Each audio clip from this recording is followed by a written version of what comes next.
Indian super ലീഗിന്റെ വ്യാജ site ഉപയോഗിച്ചാണ് കരിഞ്ചന്തയിൽ ടിക്കറ്റ് വിൽപ്പന പൊടിപൊടിക്കുന്നത്. ISLtickets.com എന്ന സൈറ്റിലാണ് പരസ്യ വിലപേശൽ നടക്കുന്നത്. ഗ്യാലറി ടിക്കറ്റിന് പോലും ഇടപാടുകാർ ആവശ്യപ്പെടുന്നത് ആയിരങ്ങളാണ്. ടിക്കറ്റ് കൈവശമുണ്ടെന്ന് കാട്ടി സന്ദേശമയച്ച ഇടക്കൊച്ചി സ്വദേശി രാജീവ് എന്നയാളെ ഞങ്ങൾ വിളിച്ചു. 300 രൂപയുടെ ടിക്കറ്റിന് ആവശ്യപ്പെട്ടത് 3000 രൂപ. ഒരു 2 ടിക്കറ്റ് അത്യാവശ്യമായിട്ട് വേണ്ടിരുന്നു ഫൈനലിന്റെ. അപ്പൊ ഞാൻ നടക്കേണ്ട ആവശ്യമില്ലല്ലോ വെച്ചിട്ടാണ്. ഓ 5 ടിക്കറ്റ് എടുത്ത് എത്ര രൂപ തരേണ്ടി വരും? ഒരു ടിക്കറ്റിന് 3000. ഗാലറി ആണോ? 3000 ആവോ?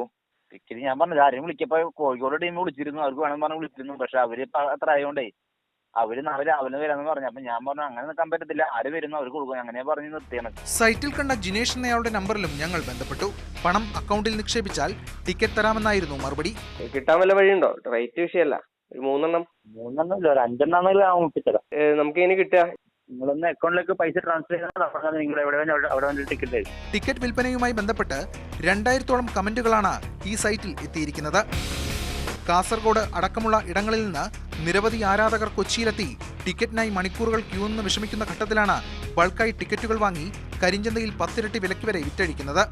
കരിഞ്ചന്തയിൽ ടിക്കറ്റ് വിൽപ്പന പരസ്യമായി നടക്കുമ്പോൾ ആരാധകർക്ക് കൃത്യമായ മറുപടി പോലും കൊടുക്കാനാകാതെ കുഴങ്ങുകയാണ് ISL അധികൃതർ.